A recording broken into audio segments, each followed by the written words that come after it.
فرماتے ہیں حضرت امام اعظم کے مزار پاک کے قریب میں وہاں ایک جامع مسجد بھی ہے. میں جاتا سب سے پہلے 2 گانے نماز ادا کرتا اور نماز بھی اپنے طریقے سے نہ پڑھا کرتا بلکہ مسجد امام اعظم ابو حنیفہ کو اپناتے ہوئے میں رفع یدین نہ کرتا بلکہ ویسے نماز پڑھتا جیسا مسجد امام اعظم کا ہے. یعنی عقیدت مندی اور محبت کا اظہار یہ ہوتا ہے اپنے استخراج کو اپنی اشتہار کو ایک طرف رکھا اپنی کوشش کو ایک طرف رکھا اور ایک بہت بڑے امام اعظم ابو حنیفہ کے طریقے کو اپناتے ہوئے حضرت امام شافعی جو ہے 2 گانے نماز ادا فرماتے اور نماز ادا فرمانے کے بعد فرماتے ہیں میں آتا بڑے ادب سے حضرت امام اعظم ابو حنیفہ کے مزار شریف میں آ کر کے حاضری دیتا.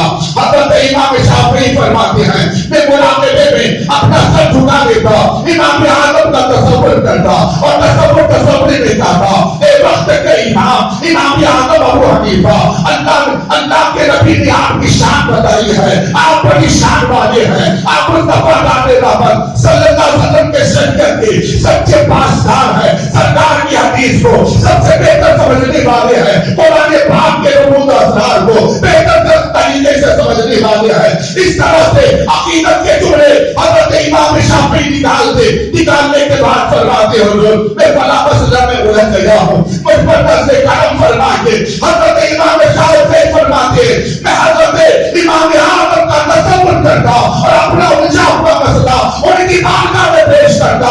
حضرت امام اعظم نظر کرم فرماتے میرا الجھا ہوا مسئلہ سلسلہ نظر آتا اور میرے سامنے جو ہے علم کے وہ رموز و اسرار ظاہر ہونے لگتے کہ بڑا سے بڑا مسئلہ وہ الجھا ہوا مسئلہ سلسلہ نظر آتا. سبحان اللہ.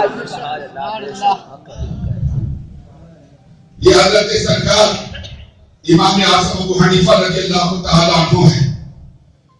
حضرت امام اعظم رضی اللہ تعالی عنہ اور حضرت امام شافعی رضی اللہ تعالی عنہ اب کوئی آج کا 1400 سال لے آنے والا کو ڈام کا خناس کہے اجمیر جانا شرک ہے دہلی شریف جانا شرک ہے بندہ نواز کے بارگاہ میں حاضری دینے کے لیے گلبرگہ شریف جانا شرک ہے.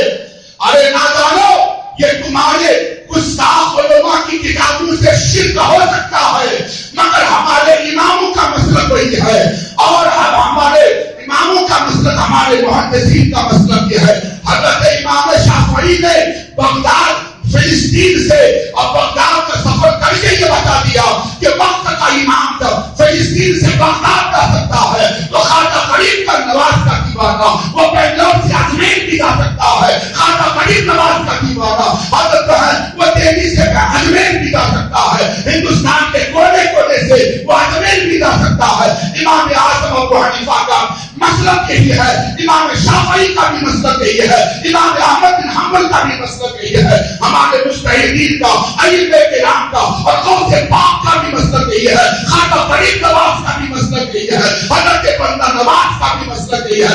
ان اللہ والوں کا جو مسلک ہے الحمدللہ غلاموں کا بھی وہی مسلک ہے. سبحان اللہ. بے شک اللہ والوں کی تعریف پڑھو اللہ والوں کی تعریف پڑھو اللہ والوں کی کتابیں تو پڑھو گے نہیں. عبدالحق محمد دہلوی حضرت شاہ عبد الرحیم رحمۃ اللہ تعالی علیہ جن کے والد بزرگوار گزرے ہیں بے شمار واقعات خود تبلیغی علماء نے اپنی کتابوں میں نقل فرمایا مگر بات نہیں ہوتی ہے بے شک محمد جو پڑھتا ہے بخاری آتا ہے بخاری ان کو بخاری نہیں آتی. اس لیے کہتے ہیں حدیث پڑھنی ہے اسلاف کی کتابیں پڑھنی ہے تو عصبیت کا تعصب کا جذبہ اپنی آنکھوں سے ہٹاؤ اور پھر اس کے بعد اللہ والوں کی کتابیں پڑھو محدثین کی ائمہ کرام کی کتابیں پڑھو تو آنکھیں بھی روشن ہوں گی چہرے بھی روشن ہوں گے اور دل بھی روشن ہو جائے گا. آنکھیں بھی روشن ہوں گی چہرہ بھی روشن ہو جائے گا اور دل بھی روشن ہو جائے گا.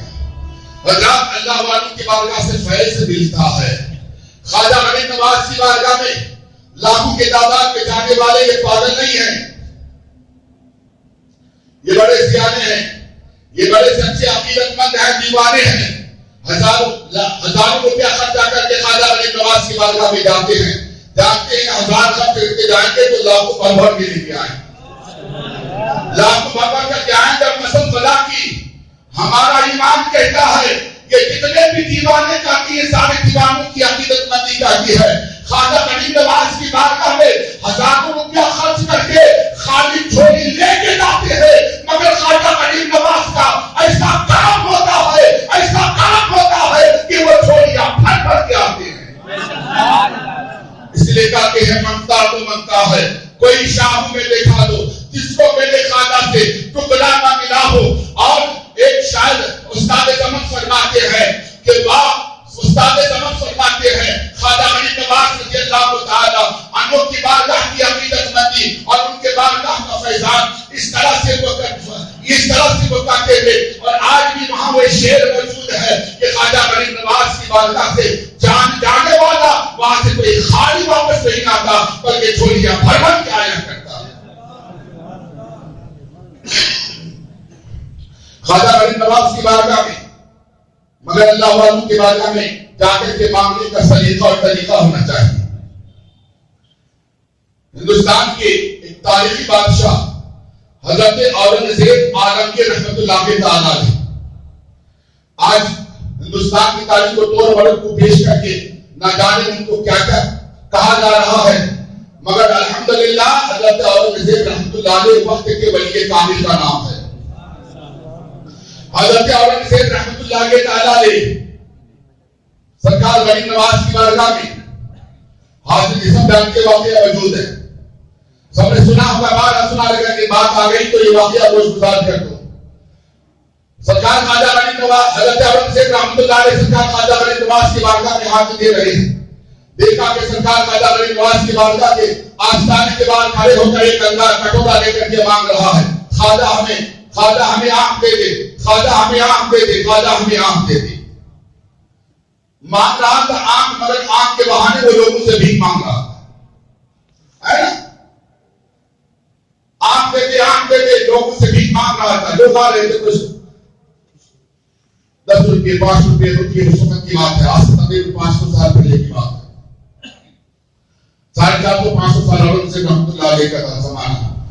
سرکار خواجہ حضرت اورنگزیب رحمت اللہ علیہ تعالیٰ نے اس اندھے کی طرف دیکھا، یہ کہ آپ کی ولی تھی۔ حضرت اورنگزیب رحمت اللہ علیہ تعالیٰ بھی اللہ کے ولی تھے۔ حضرت اورنگزیب رحمت اللہ علیہ جان گئے کہ یہ مانگ رہا ہے مگر دل سے نہیں مانگ رہا ہے۔ اللہ کے ولی کی نظر ظاہر پر بھی ہوتی ہے، باطن پر بھی ہوتی ہے۔ کہا کتنے سال سے، کب سے مانگ رہے ہو؟ کہا تو بہت دن سے۔ اب تک خواجہ نے آنکھ نہ دی، اب تک خواجہ نے مراد پوری نہ کی، ہو ہی نہیں سکتا۔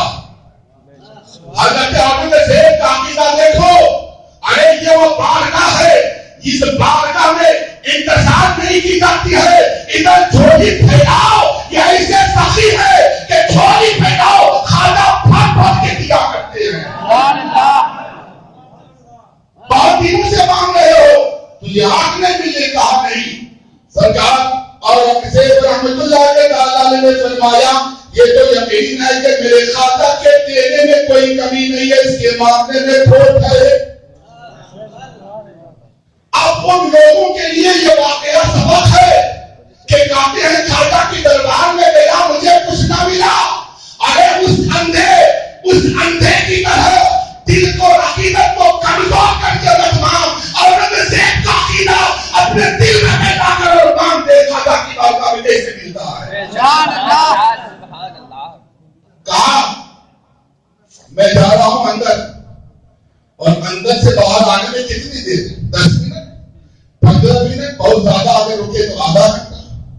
فرمایا اندر سے باہر اگر آیا اور میں کوئی اور نہیں بلکہ ہندوستان کا فرما روا بادشاہ سے بول رہا ہوں،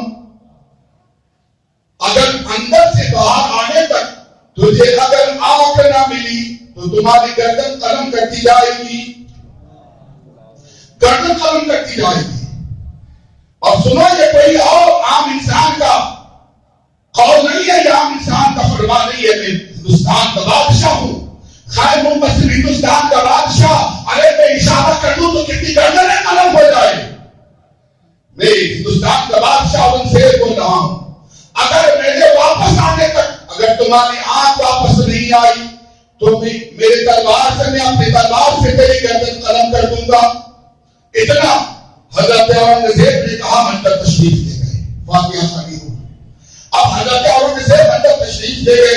اب ادھر یہ اندھا اور ادھر آنکھ کا کھیارا مانگ رہا تھا، تو اندھے آنکھ کے بہانے بھی مانگ رہا تھا۔ اب خواجہ غریب نواز کی طرف دل سے متوجہ ہوا، خواجہ غریب نواز کی طرف خلوص سے متوجہ ہوا، اخلاص سے متوجہ ہوا۔ کہا، خواجہ ارے تو راجاؤں کا ہے راجا، اے خواجہ تو تیرے بارگاہ میں آج تک آنے والا کوئی منگتا واپس نہ گیا، اتنے دنوں سے واقعی مانگ رہا تھا تو آنکھ کا بہانہ بنا کر میں بھیک مانگ رہا تھا۔ اب اسی ہندوستان کے بادشاہ نے کہا ہے، واپس آنے تک اگر آنکھ واپس نہ آئی تو گردن قلم کر دوں گا۔ اے سلطان ہند غریب نواز سرکار، اب تک تو آنکھ ہی سے محروم تھا، اگر آنکھ آپ کے واپس نہ دی تو اب گردن سے بھی محروم ہو جاؤں گا، جان سے بھی محروم ہو جاؤں گا، گردن بھی قلم ہو جائے گی۔ رونے لگا، آنکھ سے آنسو بہانے لگے۔ ارے کوئی آنکھ سے آنسو بہے، لجپال خواجہ کو کرم آ گیا اور سرکار خواجہ غریب نواز نے روزے پاک سے نظر عنایت فرمائی، اور جو ہی نظر عنایت فرمائی وہ اندھا ہتھیارا ہو گیا، وہ نابینا دیکھنے والا ہو گیا۔ کون کہتا ہے خواجہ دیتے نہیں ہیں؟ ارے خواجہ آنکھ بھی دیتے ہیں، خواجہ دولت بھی دیتے ہیں، خواجہ اللہ کی عطا سے اولاد بھی دیتے ہیں۔ ارے اللہ کے بندوں کی بارگاہ سے کیا نہیں ملتا ہے؟ ارے ان کی بارگاہ میں اگر عقیدت سے مانگی جائے تو جنت بھی مل جاتی ہے، اور بدعقیدت سے مانگے تو جہنم بھی مل جایا کرتا ہے۔ پڑھو تاریخ اللہ والوں کی، گستاخوں کو ایسی سزا ملی کہ ہمیشہ کے لیے جہنمی ہو گیا، اور نیکوں کو اور عقیدت مندوں پر نظر کرم فرمائی تو اللہ تعالیٰ نے اپنے ولیوں کے صدقے جو ہے نیکوں کو، بدکاروں کو نیک بنا دیا۔ جیپال جوگی جادوگر کا واقعہ، رام دیو کا واقعہ، وقت نہیں ہے ورنہ رام دیو کا واقعہ پیش کرتا، مگر بہرحال آپ کی عقیدہ لے کے جاؤ، اللہ کے ولی کی بارگاہ کا فیض ملتا ہے، اللہ کے ولی کی بارگاہ سے فیض ملتا ہے، مگر مانگنے والا چاہیے۔ اب جانتے اورنگزیب فاتحہ پڑھ کر کے جب واپس آئے تو وہ اندھا اب ہتھیارا ہو گیا تھا، دیکھنے والا ہو گیا تھا۔ حضرت اورنگزیب کا تلوار پکڑ کر کے کھڑا تھا، پکڑ کر کے کھڑا تھا۔ اورنگزیب رحمۃ اللہ علیہ نے پوچھا، کہاں گیا وہ اندھا؟ کہاں گیا وہ اندھا؟ کہتا، حضور میں تو ہوں، میں ہوں۔ کہا، ارے تو اندھا تھا؟ کہا، حضور واقعی آپ نے سچ فرمایا، اب تک مانگ رہا تھا تو اندھے آنکھ کا بہانہ بنا کر بھیک مانگ رہا تھا، حضور میں نے دل سے مانگا تو خواجہ نے کرم فرمایا، میری آنکھوں میں بینائی واپس آ گئی، خواجہ نے کرم فرمایا، بینائی واپس آ گئی۔ حضرات کے اللہ والے ہیں، اللہ والوں کی بارگاہ کا فیض ملتا ہے، چاہے آپ توکل مستان جاؤ وہاں بھی فیض ملتا ہے، مگر عقیدت چاہیے اس کے لیے، محبت چاہیے اس کے لیے۔ عقیدت اور محبت سے اللہ والوں کی بارگاہ میں جاؤ تو یقیناً جھولیاں بھر بھر کے وہ دیتے ہیں، جھولیاں بھر بھر کے دیتے ہیں۔ اور مگر ضرورت اس بات کی ہے کہ جب بھی اللہ کے ولی کی بارگاہ میں جاؤ تو آپ سب سے پہلے وہاں جا کر وضو کرو، اگر آپ کی نمازیں قضا ہو گئی ہیں تو پہلے قضا نمازیں ادا کرو، پھر ان کے بارگاہ کا ادب یہ ہے کہ آپ 2 رکعت نماز ادا کرو، نفل نماز کی نیت سے، اگر وقت مکروہ نہ ہو، اس کے بعد پھر آپ 2 رکعت نفل نماز پڑھو اور ادب سے اس اللہ کے ولی کی بارگاہ میں دو، حاضری دو۔ اعلیٰ حضرت فرماتے ہیں رضی اللہ تعالیٰ عنہ کہ کسی اللہ کے ولی کی بارگاہ میں ایسے حاضری دو کہ جیسے ان کے زندہ رہتے میں حاضری دی جاتی ہے۔ حاضری دیا کہ بنا کے چادر گھسیٹ کر کے چومنے کی اور وہاں بہت زیادہ جھکنے کی، اور تم کو جو ہے مزارات پہ حاضری دینے کی اس کی ضرورت نہیں ہے۔